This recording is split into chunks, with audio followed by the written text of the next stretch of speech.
Hello, everyone. We're excited to have you joining. We're waiting as a few more people are joining us, and we'll start in a few minutes.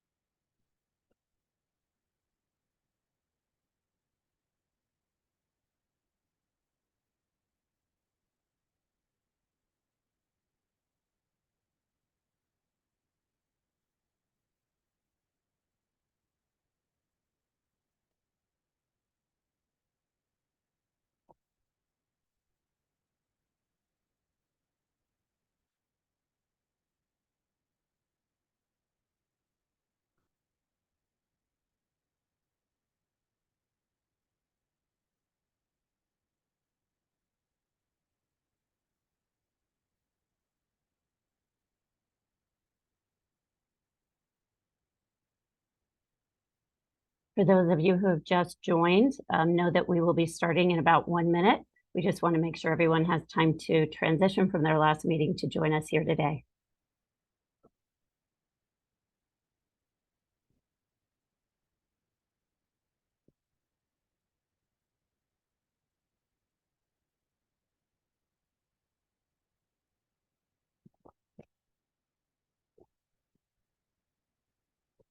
Okay, we are ready to start. We're excited to have a large group with us here, talking in a very specific way about value-based care, value contracting, and specifically the providers that are involved and underpin all of the value engagements that are going on across the country. There is some hesitancy, though, we know, out in the world.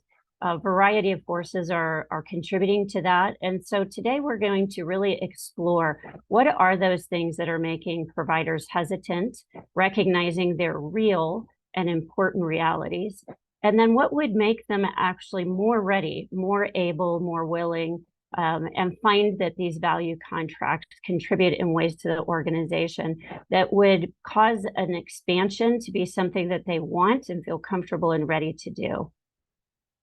In order to really think about this more broadly, the most important thing was to talk to people who are in the trenches doing it, who are leading the charge, who are seeing it every day from a variety of angles. And so we have 3 great panelists joining us today. They're from MercyOne, Trinity. We have Lillian Dittrick. We have from Ascension, Craig Carroll. And we have from one of the solution companies working in this space on provider readiness and enablement, Ching Li with Blue Agilis. The questions in the discussion are focused around a framework that many of you may have first read in a white paper of the same topic. If you haven't read it, we encourage you to go ahead and take a snap there of the code.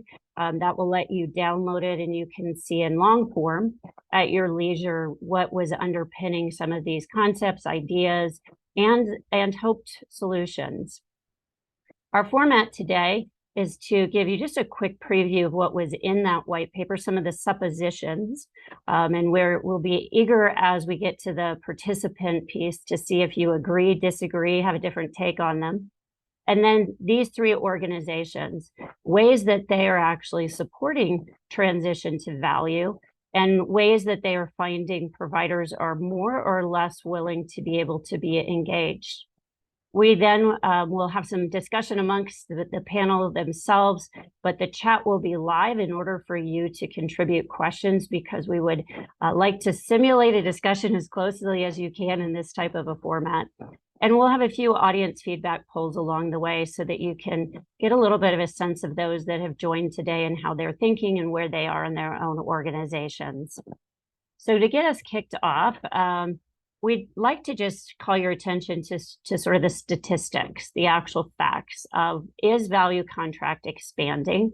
How much is it expected to expand? And this is from a McKinsey report that is showing what the expansion has looked like between now and 2027. What's interesting is all models are expected to grow in lives, no matter which type or payer that they are coming from.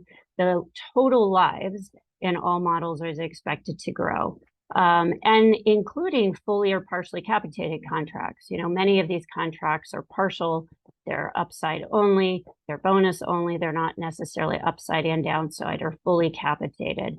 But those are expected to grow. And then finally, the total number of patients out there, those people that we are actually doing this all for, the communities that we serve, we're expecting to see more patients sitting inside of these contracts. In fact, by the end of 2027, that would have been a doubling. So that using that as sort of the underlying premise of what we're seeing out in the market, the question is, why are people hesitant? Are they being drugged into this? And so we took an approach that is sort of the myth versus reality. And I think one of the hesitancies that we see is that people are fearful that they will be expected to only earn and be reimbursed if the health of the patient changes. And in many cases, those providers know how difficult that is. Having a care manager call somebody and saying, hey, I really think you should quit smoking because your insurance contract says you really should, doesn't motivate a lot of people. And the provider that's on the hook for smoking cessation can be very unwilling, understandably, to have to take risk on a health outcome.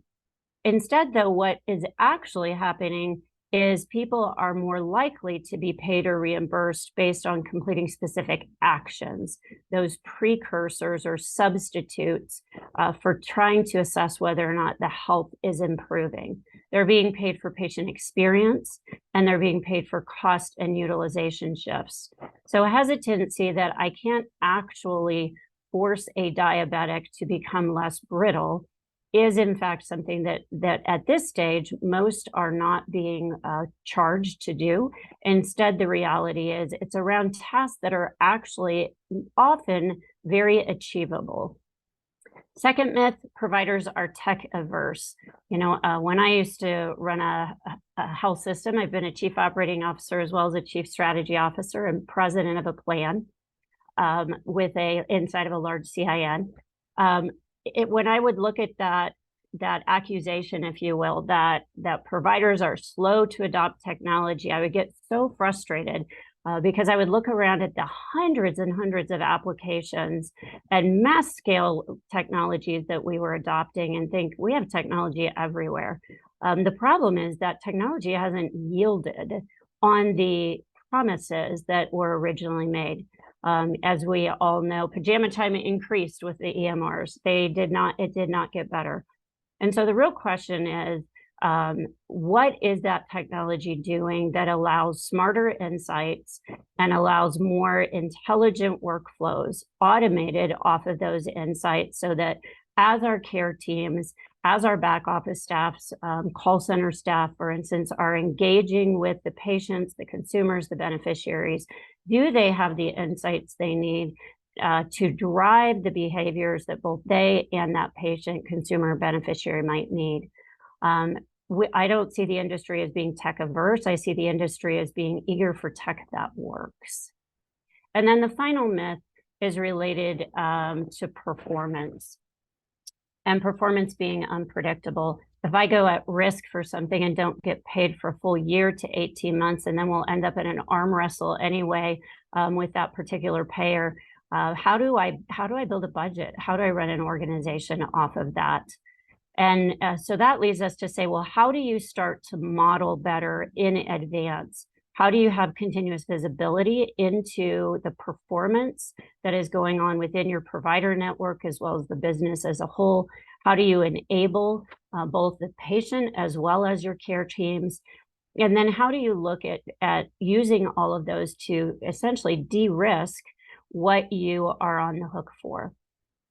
Underpinning all of that is the premise that we are looking at a time where we are converting to a concept of integrated economics, particularly in provider organizations, where the ability to predict what happens in the delivery side of the organization, for instance, versus maybe the plan side or the CIN side or the risk-bearing entity side, how do those two interact? If we are reducing ED utilization, if we are reducing readmission rates, What will offset what has been volume sitting inside of acute facilities? And how do you model and manage for that? And how do you know that there will be sufficient offsets in the business in order to keep that delivery side in particular still functioning and there for the community to support the mission of caring for those communities? So the concept overall then is to think about, okay, if that is what we're engaged in, are there tipping points that are making those realities something that are more palatable for the providers? Then those tipping points that we see are the payers are less interested in paying for just services. I performed a function, I need to be paid. And they are, in fact, looking more towards outcomes. But there's this transition where those outcomes can be tasks or activities or experience. On the provider side, providers have always wanted to support the health of a patient more than the care. Being able to see that person progress and live to their fullest within their health has been an aspiration for a long time. And if we can point to that being more possible in these models, providers are often highly motivated by that. And then finally, the human, whether that's a patient, a member, a consumer, or honestly, we're all three, to move from a very disjointed experience and engagement to something that looks longitudinal, that looks hyper-personalized, and that looks specific to them.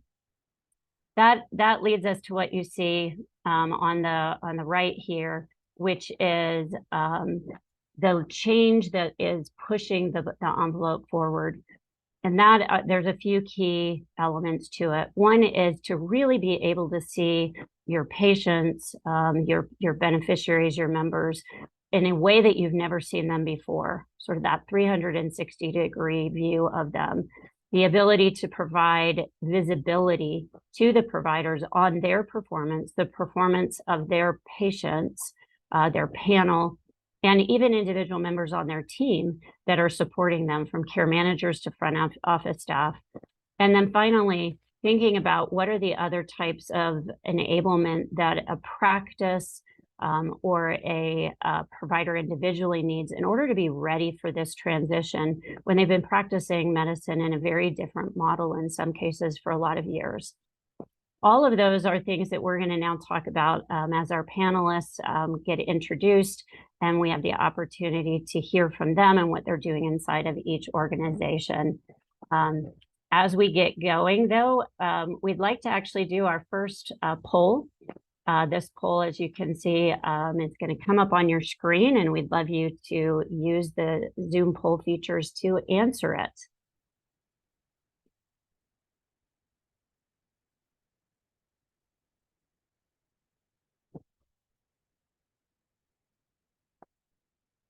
As the host, I have not seen. There we go. Here we go.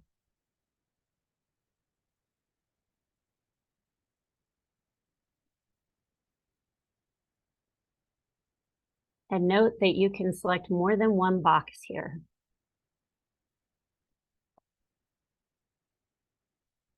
We'll wait just a few seconds as people are filling it out. We'll be able to react to this as a panel. Panelists, you can go ahead and come off mute.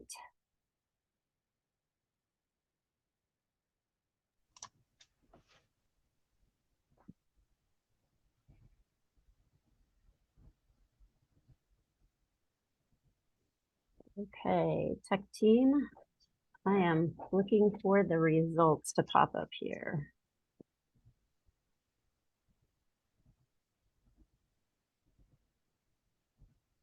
There we go. Oh, wow. So all of them. Okay. Right. Looks like we hit on all the key areas. I guess maybe one of the most interesting questions I'll send out to our panelists is, does it surprise you that none of these really pulled ahead that much, except I see a couple that are data technology related, risk adjustment being the lowest. Let's start with Lillian. Anything here catch your eye? Well, I'm wondering if risk adjustment is lower because it is something folks have been working on probably for quite a while. So they may have some solutions in place to try to address that because, all value-based contracts generally have some form of risk adjustment in them. Mhm. So no, not I wouldn't say any surprises. I think all the things I see popping here are, things I noted down for our conversation today too, that we Okay, also see as challenges and barriers. certainly. Craig, any additions there? No, I don't think anything's surprising here. I mean, I think this just speaks to kind of how dynamic the work is, even behind the work that we're doing, right? And it takes all of these, to be able to perform at a high level or be able to access performance at a high level in order to perform those core operational capabilities. And so, as those listed here are foundational to those, nothing surprising here. I think everyone's Okay. in a similar spot, but different spot altogether. Yeah, I like the way you put that. And Ching, I know you'll be talking a little bit about those two items in particular, the provider resistance and change management, both showing up as important facets that people are paying attention to as we work to change the system.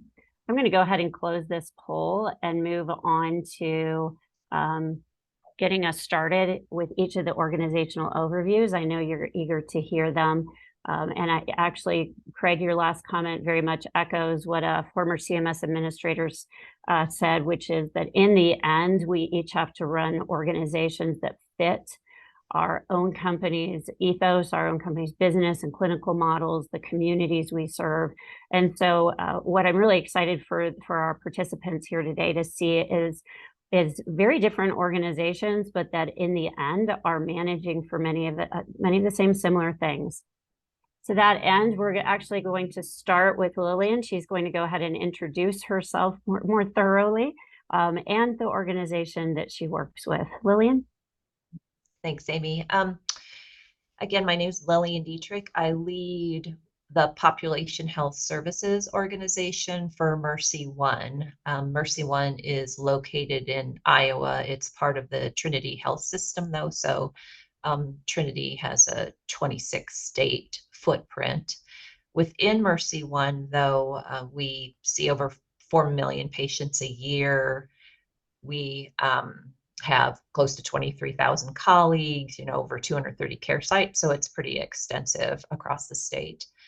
The PHSO within MercyOne has contracted our clinically integrated network. So we have over 220 organizations, about 4,000 clinicians that are part of our CIN.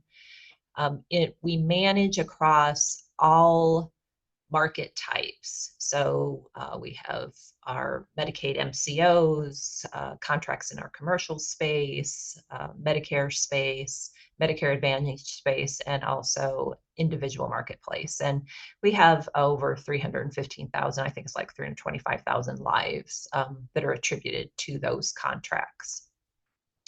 So within the Population Health Services organization, what we call our PHSO, we have a number of services that we provide. So we establish that network adequacy for the plans like on the exchange or Medicare Advantage plans.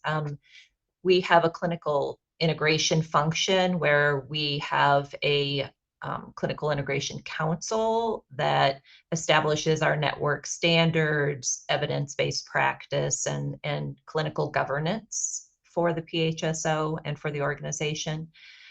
We have a large care management team. They are NCQA certified in both population health and care management. So we're able to receive care coordination fees in a delegated way from our payers for managing our population.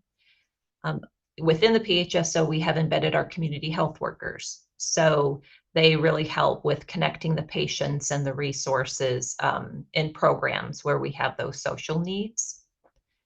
We have a team that does the provider enrollment. So we're a clinically integrated network. So we have a lot of contracts and we have to enroll the providers and practices in those. We maintain the compliance function. So especially with our MSSP program, but compliance across all of those value-based contracts and arrangements that we have. We talked about risk adjustment. We have specialists that really do auditing and, try to ensure that we're using standard documentation and that we're educating our providers on that documentation to enable appropriate risk adjustment. We have a lot of contracts, so over 25 of them in some way, shape, or form that are alternative payment models. So there's a lot of work that goes into working with all of our payers, negotiating those contracts where they have upside, downside risk, what all of those elements of the contracts are, where we're really trying to optimize the financial opportunity for our entire CIN. Then to enable all that, at the base, we have to have data and analytics. So we have analytics platform with Innovaccer. We have over 400 sources of data that help support our population health to help drive those insights so we can improve care delivery, as well as measure our processes and our outcomes. I don't have it on here, but we also have a grants and research function just to help enable other dollars, other sources of funding to help with our innovation and even refine in our care delivery. And then we also do extensive quality reporting. So there are lots of quality reports, supplemental feeds, things that we have to manage and monitor that are under those contracts. So that's kind of an overview of the function of the PHSO. Just a few of the challenges, and again, these will sound similar to what came out in that poll.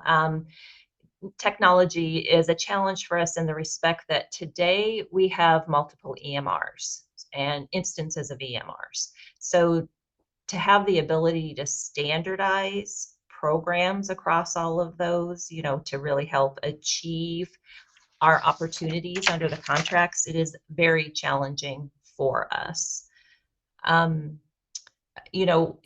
along with that, then this partly with the EMRs. So, we need to really be able to provide our clinicians with easy access and use of those longitudinal patient views and really help them understand where the opportunities, but make it easy for them to do so. And then I'm sure everyone probably on the call, if they're in this space, it's that journey of really educating everyone in the system, really what value-based care is and what that transformation journey looks like and why it's important to us and what that helps support. So a few of the things that we're really focusing on currently to help enable the value that we get out of our contracts is really addressing our total cost of care. So there, a lot of the data analytics platform, there's a lot of pieces that go into that. Amy spoke to a little bit of, it's kind of those, if you're reducing, say, admissions in a value-based contract, that pulls another lever on the fee-for-service and revenue side. So how are you doing that in a thoughtful way that you're being able to manage the margin for the organization? So that's why you see some of the things on the list here. Along with that is then we need to improve our network integrity. So if we're lowering some utilization, that means we also need to make sure we're keeping as much care in the system that we're able to monitor what's leaking going out, as well as our growth strategies. So that all goes into the network integrity bucket for us. I spoke a little bit about in those opportunities, really having the opportunity to standardize those workflows. That's key for us, a challenge for us that we're working closely with our medical group on how to deploy those solutions. And Amy kind of spoke to this a little bit too. It's really how we have a good prioritization approach across all of those contracts we have. We have hundreds of measures, different calculations in all of them. They all have different revenue potential in them, and we have limited resources. We have finite resources. So how do we manage all of those contracts and really understand how to prioritize that work in order to maximize the value of the contracts. One of the other things I called out in here that's been increasingly important to us is just recognizing the value of our community health workers. So we know and understand there's a lot of care that people are seeking that have more to do with their social needs than with what was originally a health need. So how can we work closely with our care management team and stay tied to those social needs of our patients so we can help them, we can help maximize to the value in our contracts.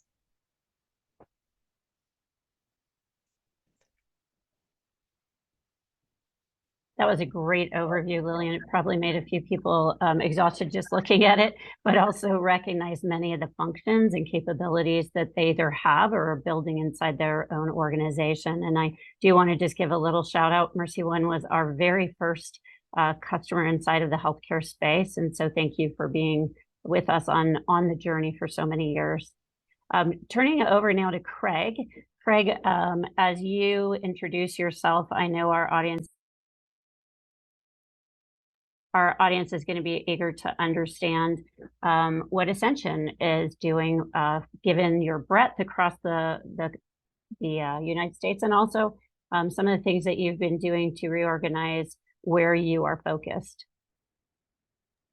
Yeah, absolutely, and pleasure being here today to meet with you all. So, as Amy mentioned, Ascension is in a number of markets across the country right now. We are one of the largest Catholic healthcare systems with the mission of delivering that compassionate care and personalized care to all populations, with a focus on the most vulnerable and poor. We have approximately about 134,000 associates, with about 35,000 either employed or affiliated providers. This is delivering care at 140 hospitals, thousands of sites of care, and 18 states, as well as the District of Columbia. Ascension, because we do reside in multiple markets, we have a pretty extensive value-based portfolio that includes over 260 contracts and/or programs, encompassing all model types in both government programs as well as all commercial lines of business as well. Ascension also operates or participates in about 13 clinically integrated networks, or ACOs or PHOs, in eight states. What we do. So with Ascension being as heavily matrixed as it is, from the delivery and the execution standpoint, that is at the local level. The care delivery, both from the clinician as well as the care team, those standard day-to-day population health operations, as well as any frontline execution of any type of performance improvement initiative, happens at our local level with our local team. They own and are accountable for managing the care of those populations.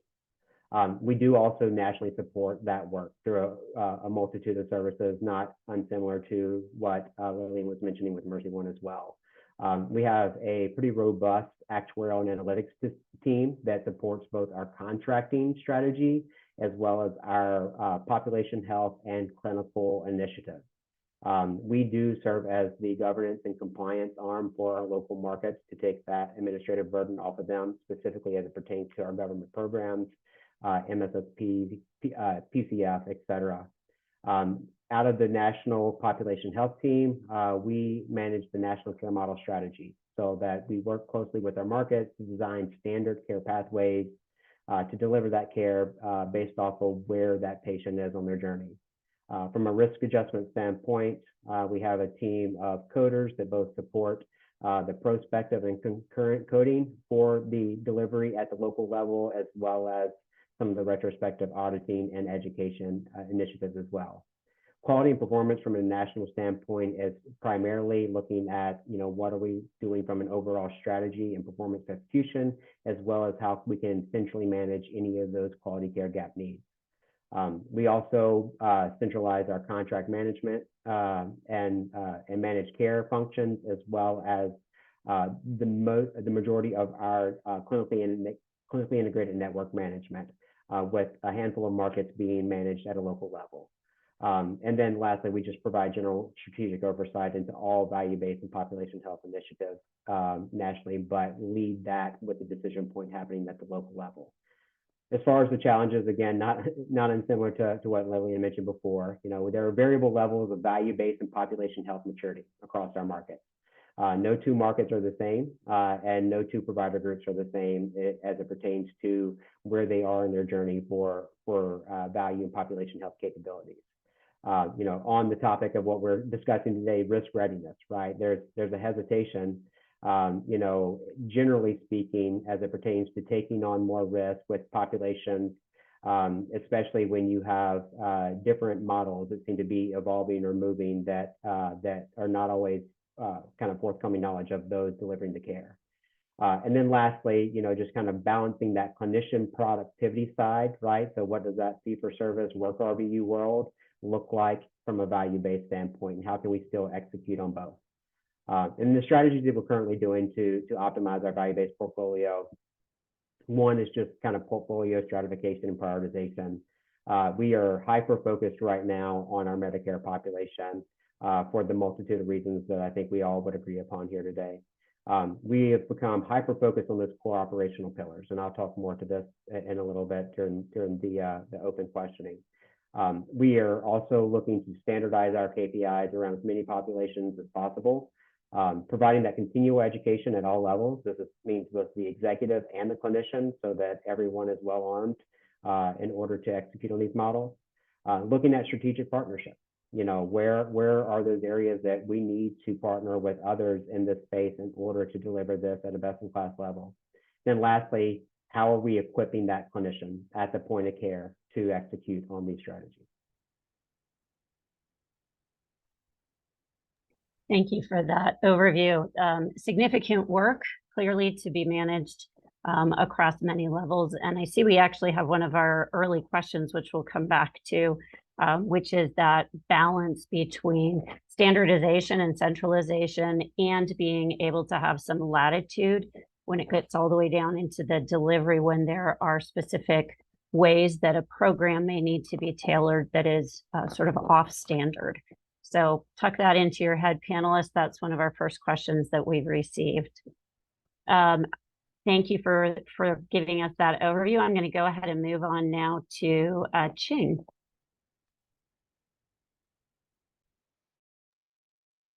Hi there, everyone. This is Ching. I lead the market strategy and client success team at Blue Agilist. For those who aren't familiar with who we are, Blue Agilist is a healthcare technology company that supports health systems, payers, provider groups, community-based organizations in their clinical operations improvement efforts. Our platform is the leading platform for healthcare transformation, and we have validated and proprietary tools to assess provider readiness and their maturity level, and guide those teams through their transformation journey. Our founding team, they've been doing this work over 15 years and built the frameworks that our technology is based off of during their time at Indiana University Health. And they had the opportunity to test these frameworks at scale in 2015 with the CMS Transforming Clinical Practice Initiative. And during those 4 years, the Great Lakes Practice Transformation Network was part of was able to apply those frameworks to 33 healthcare partners in the Midwest, and were able to impact 10 million lives. Came out as a top performing network and provided CMS with $1 billion cost savings during those 4 years. So Blue Agilist is built off of that, those tools, and the technology that we have currently allows for enhanced efficiency, scalability, and exponential improvement. And our thesis around the state of the transition from fee-for-service to value-based care is that, we believe that and I don't think this is anything new that anyone's hearing, but we are struggling as a nation to achieve those goals that have been set around value-based care. The Healthcare Payment Learning and Action Network has set out goals about, the mix between percentage mix of dollars that should be within value-based care buckets versus fee-for-service buckets, and they've been shifting that every couple of years for the last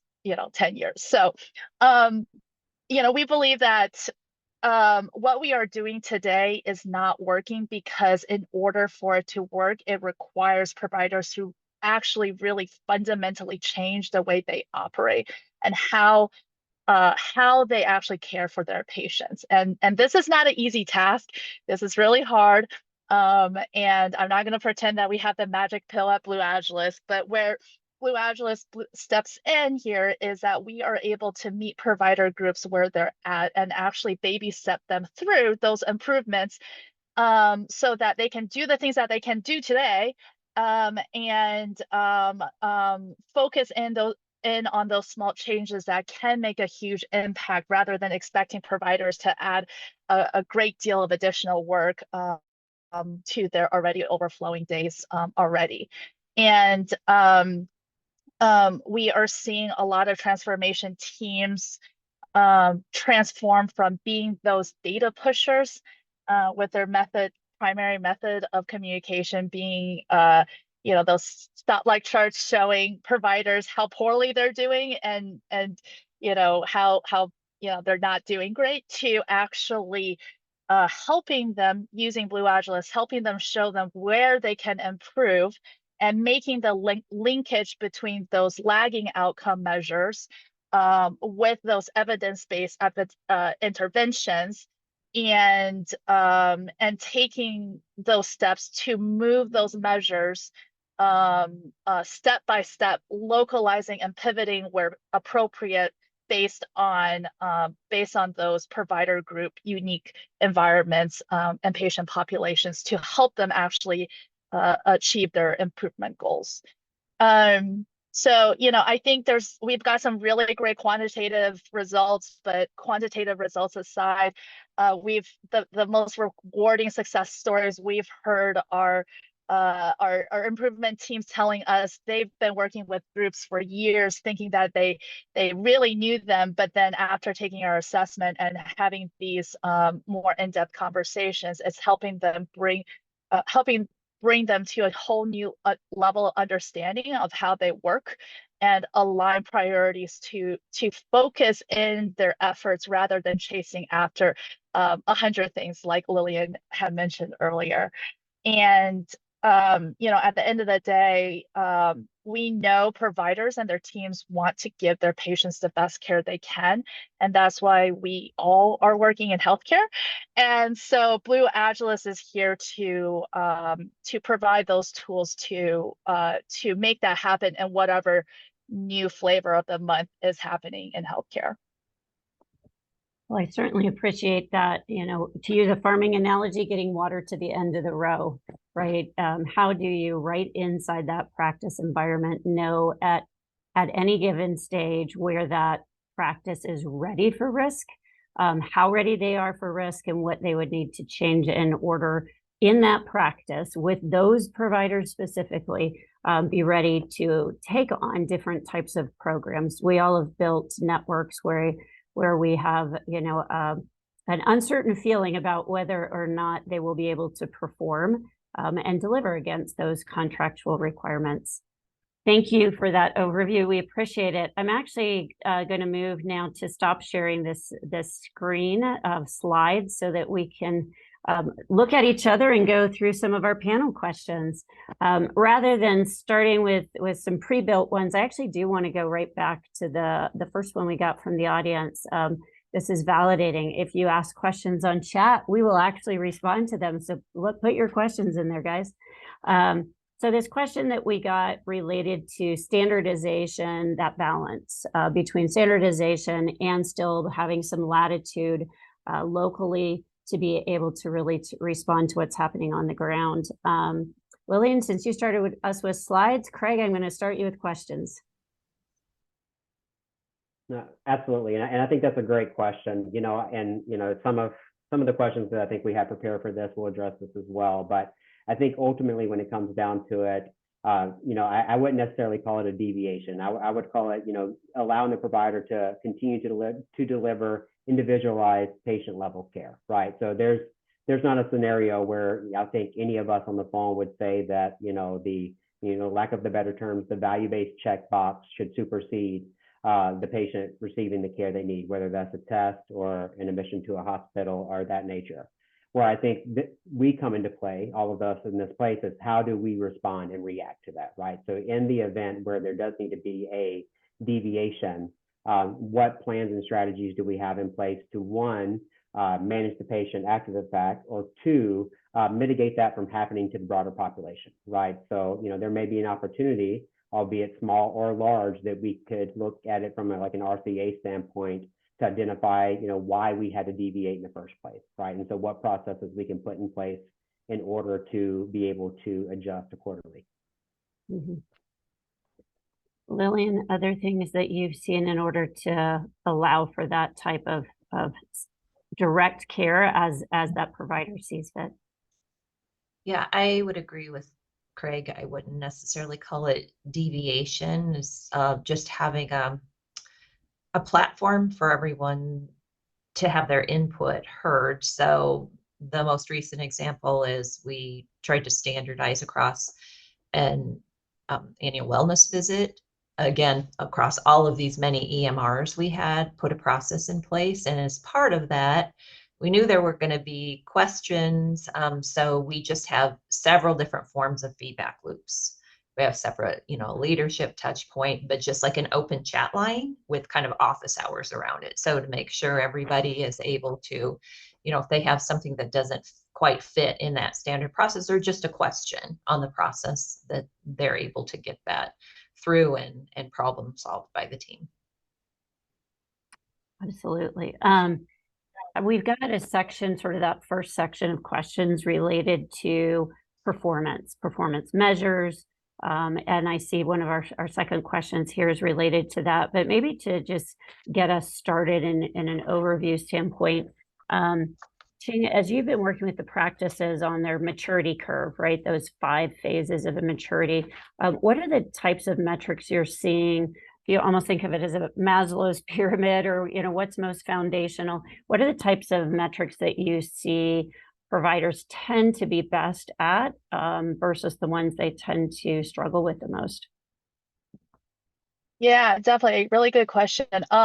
For those who aren't familiar with our assessment, we have 5 maturity levels with questions within 8 categories. And I think the biggest ones that most people focus in on a lot are in the risk adjustment, operations, patient engagement categories. However, I think, health equity has become a huge driving force now in the recent years. That's been, a heavy topic recently, and a lot of organizations are trying to figure out how to do it and how to do it well. But I think what's interesting about a lot of provider organizations is that it's not I don't think there's a lot of provider organizations that are only doing value-based care, right? There's a mix between the fee-for-service and value-based contracts. And so providers don't diagnose or treat patients differently based on the insurance type that they have. And with all of the different metrics and even if the metrics are overlapping across contracts, the different contracts might require different goals, right? So for a provider who is on average managing, I think that I believe this is the industry standard, which is on average a provider manages 20.5 contracts. That's just a lot of information to figure out. And then on top of that, with their patient population, they may have different care challenges based on where they are serving. And so, I think where we can look at those common themes, but where we really specialize is actually helping organizations identify down to those local environments of what are those actual challenges that you are specifically struggling with, but then also matching that up with what can you do to move the needle on cost of care and what's going to give you the biggest bang for your buck. But yeah, I think the risk adjustment piece and the patient engagement are definitely top hitting for us. Lillian, related to that question that came in, and certainly Craig, you have this issue as well. You have so many different contracts, and yet, as the questioner says, everyone has a finite set of resources.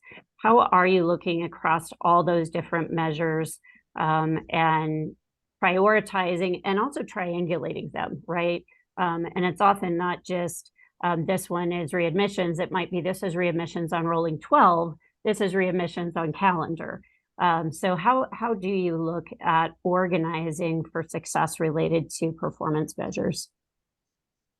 Yeah, I did. Thank you, Amy. And I did see the question in the chat there. And I think they were also asking, when you've got those payers coming at you wanting their measures prioritized, which is a constant conversation with us. We probably have in a month 30-ish payer related meetings, and that's always something that they're asking. And I would say, we don't have it completely figured out. It's kind of ever evolving because those contracts are always changing on us, and some of our technology changes along the way. So we meet internally, and just keep going through that information. There's different reporting from the payers and the latency of the data. So, how do you get that as recent as possible so you're not duplicating efforts?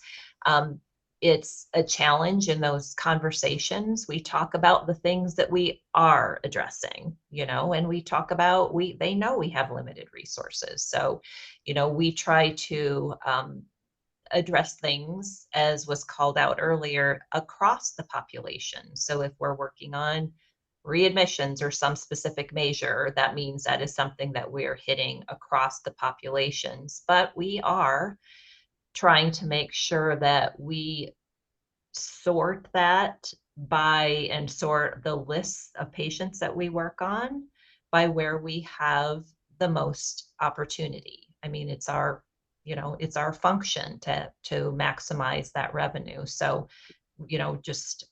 I tell the payers, we are aware of all these, we're working them to the best of our ability. But I think, when we're seeing progress on a number of them, then, and you can see like where our stars rating is landing, even if we addressed 7, we address the triple weighted measures to make sure that our stars rating is as high as it can be.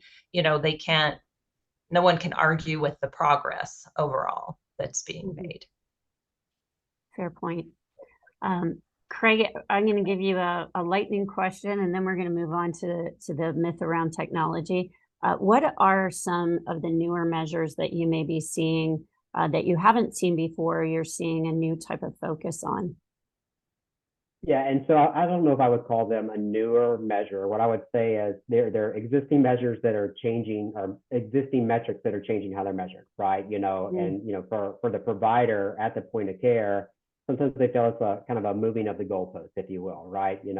We can get a provider group, comfortable with, where they are in the HCC journey, and then V28 comes out, right? And, kind of their logic around, or their process around documenting conditions has to pivot, to a large degree. And so I think managing that with the providers is kind of an ongoing thing, especially when we see that downstream, effect from what either CMMI or CMS is doing with their programs.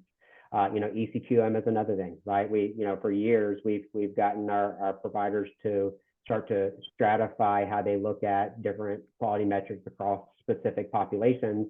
And now we're saying, let's look at all populations, right? And so even having that shift, right, as far as how we're looking at kind of total quality of panels, and how we're measuring that is a deviation from what we have done historically with whether MSSPQR or MAP for P. So I think it's more about managing the dynamics or how these specific things are measured and less about the measure itself, right? Because at the end of the day, we're still doing the same core functions, right? But for the provider who isn't living and breathing this, who isn't sitting on a webinar at 2 o'clock in the afternoon, we have to be able to translate that for them.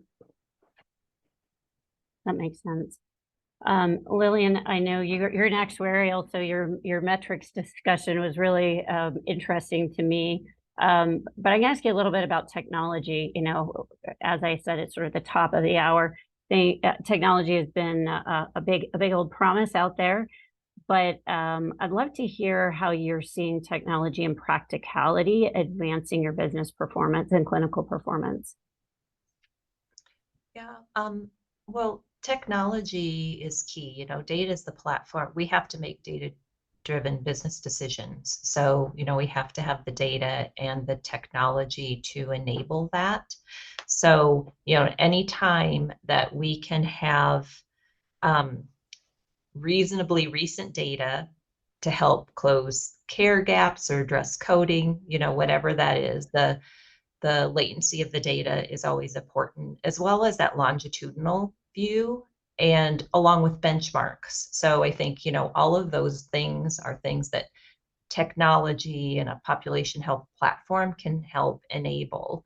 You know, a really specific example that has helped us is the care management platform, where we have our care managers as well as our community health workers have access, so they can easily communicate back and forth with each other with that technology. So we're making sure we're addressing what those social needs are. And when we're doing that, we know that's having a positive impact on our total cost of care, our patient experience, our quality outcomes, all of those things we want to do for the patients is having a positive impact on the value we can realize in our contracts. I appreciate hearing that technology is at that tipping point, right, where we're starting to see that it actually can take down the chaos and the complexity and start to really contribute, and in ways that feel sort of, I would never say invisible, but within the work that people are already doing in ways that are supportive to them. Craig, if we go to that myth number 3 around outcomes, when you think about all the provider networks you have across the country, what are you finding best motivates them to want to participate? Going back to this, you know, the original title of the webinar, what's making them hesitant? The flip would be, what is making them ready and more willing to engage in a value-centric way? Yeah, and that's a great question, and I was kind of excited to dig into this one. We could probably spend a couple of hours on this. So, you know, with us either taking part in or managing a number of networks across many markets, you know, no 2 provider networks or no 2 provider groups look the same. I know I said that before. Some of our market are more heavily weighted towards employed versus some of our markets are more predominantly independent. And so with that many providers and provider groups, you can expect, you know, substantial variability in what their value-based and population health maturity looks like, to Keen's earlier point. So that way, you know, it is imperative that we meet the provider where they are. And I know this sounds cliche, but, you know, each of our provider groups to participate in clinically integrated networks have to be committed to delivering that high quality care in the first place, right?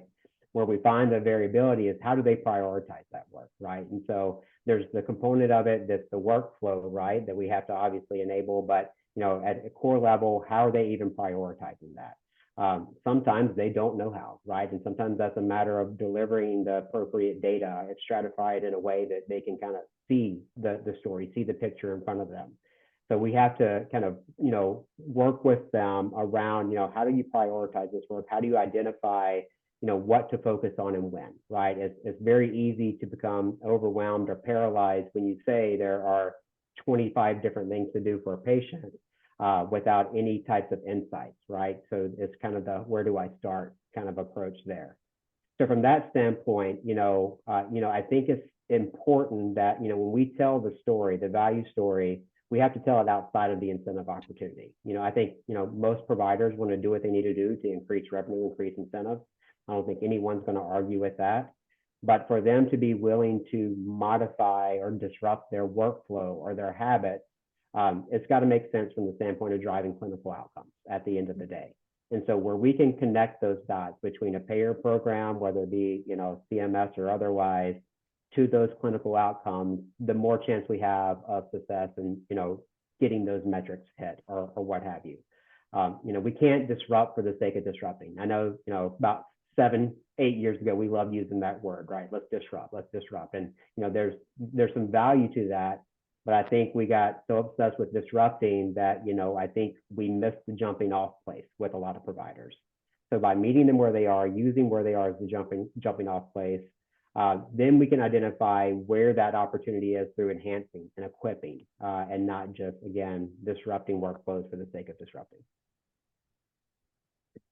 I love the concept that, really, no matter how much money focus we put on it, the real motivation, even though this is all around value contracts, the real motivation is on how it improves care and makes it the type of environment that those providers want to be in as they contribute to health and care.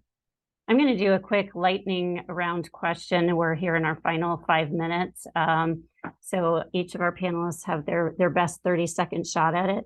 And the question is, what do you think is the most impactful thing that could be done right now to support provider readiness in these value models?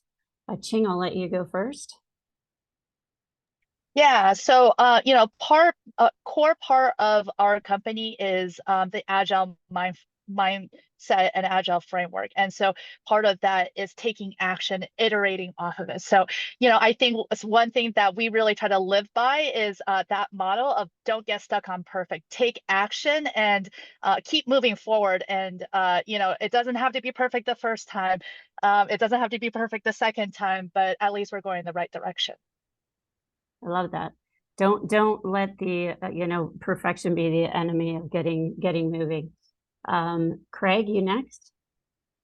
Yeah, I would just say simply is listen to your providers, right? The providers are at the center of this world along with our patients, and we're not going to execute on value-based strategy by force, right? The readiness won't come by force, and so I think by listening to the providers so that we can partner with them and identify where we can equip them, right? We do have finite resources that we work with. So what are those other things that we can meet the provider where they are in order to deliver on the outcomes?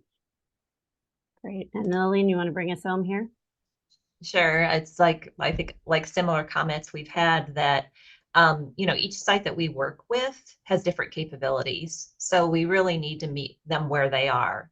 Some might need all of the support we can provide. Some maybe just want the data insights that we have, and then they're going to take it from there. So it's really understanding what they're capable of and how we can best support them. Thank you. There's been such a strong theme as we're all hearing relative to making sure that our providers, have what they need at the place that they're at. And we put this in a bit of a diagram view, since we know a lot of times visuals are helpful, and see it as a virtuous cycle, right? Look at those providers and what they need to be able to be successful, what they need to be able to manage health, not just care. Do they really have a strong view of that patient all the way around, and not just populations, but individual persons as well as the providers themselves? Are they getting those insights actually into the workflow? Are they able to engage with that patient? If the patient or member or consumer doesn't actually change their behavior, if they don't keep the appointments, if they don't follow through on their therapies, the ability to actually achieve their health goals as well as the business goals become really challenged. And then finally, underneath all of that, what do you have as those process and technology enablements? Certainly the innovations that are out there, we've all heard the AI, ML, and our company is at the forefront of that for sure. But then how does that change into productivity and culture change? All of that for us comes across in a model that starts with data, gets aggregated into a platform, is pushed out into actionable insights through a variety of the capabilities you've heard today.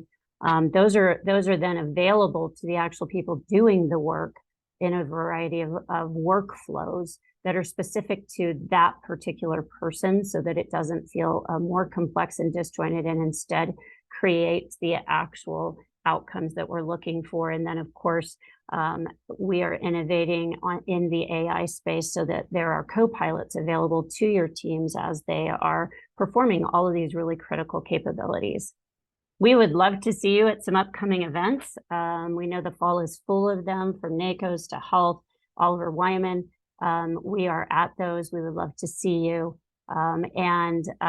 We are getting ready to put together a Tipping Point Series 3 that's going to be around performance. I'd love to talk to people who'd like to be a part of that article and potentially quoted in it. And then finally, if you want to engage with any of us, Innovaccer or our panelists especially, please go ahead and scan that code and we'd be happy to meet with you virtually or in person. Thank you for taking the time today. We know that those on the phone and certainly our panelists are pushing the envelope to make sure that our providers feel supported. So there's less hesitancy and more readiness. We appreciate being on this journey with you. Thank you for joining us today.